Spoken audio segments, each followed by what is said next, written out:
And as those floods continue to impact the province, some politicians say not enough has been done to follow through on commitments to improve flood protection measures after what took place in 2021. Let's bring in Dylan Kruger. He was the chair of a Metro Vancouver Flood task force, and he's also a city councillor in Delta, BC. Sir, thanks for being here. Renee, thank you for having me. So what are you hearing from people in impacted communities about how they're doing today? There's extreme frustration, and it's bringing a lot of bad memories back from 2021.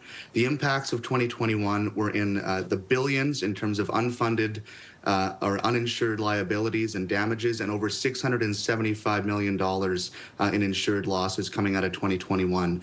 When these floods happen and Highway 1, which is the Trans-Canada Highway, blocks off the Metro Vancouver and Lower Mainland region from the rest of the country, there is severe personal, mental health, and economic impacts on our residents and our businesses.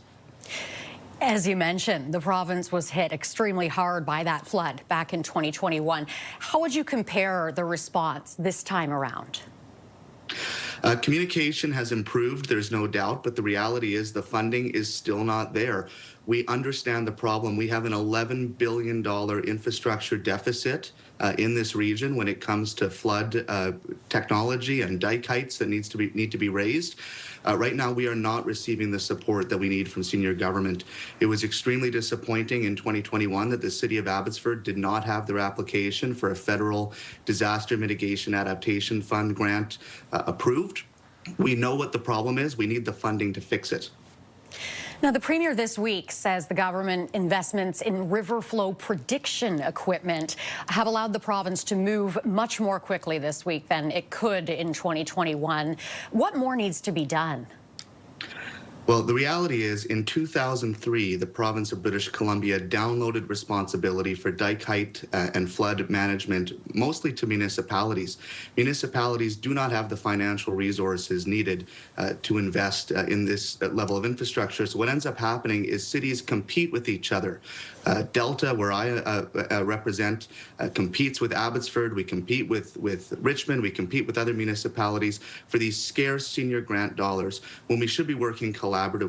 We should have a prioritization framework. BC has since put together a BC flood strategy. That flood strategy is unfunded with no current plans for implementation. Are you optimistic that more action will be taken after this latest flooding? I'm hoping this is a wake-up call. The cost of inaction would be devastating. We also know that for every dollar that we spend now on flood mitigation technology, we save $7 to $13 in recovery costs. We cannot afford, look, we are the gateway to the rest of the world, to the Delta Port and the Port of Vancouver, the largest container port terminal in Western North America. We're the gateway for trade through rail and highway to the rest of Canada. We cannot afford another catastrophic flood event like this to shut down our region and shut down the Canadian economy. Interesting points there that you're making, Dylan. We will have to leave it there. Thank you very much for being here with us. Thank you. That is Dylan Kruger, former Metro Vancouver Flood Task Force Chair and a City Councillor in Delta, BC.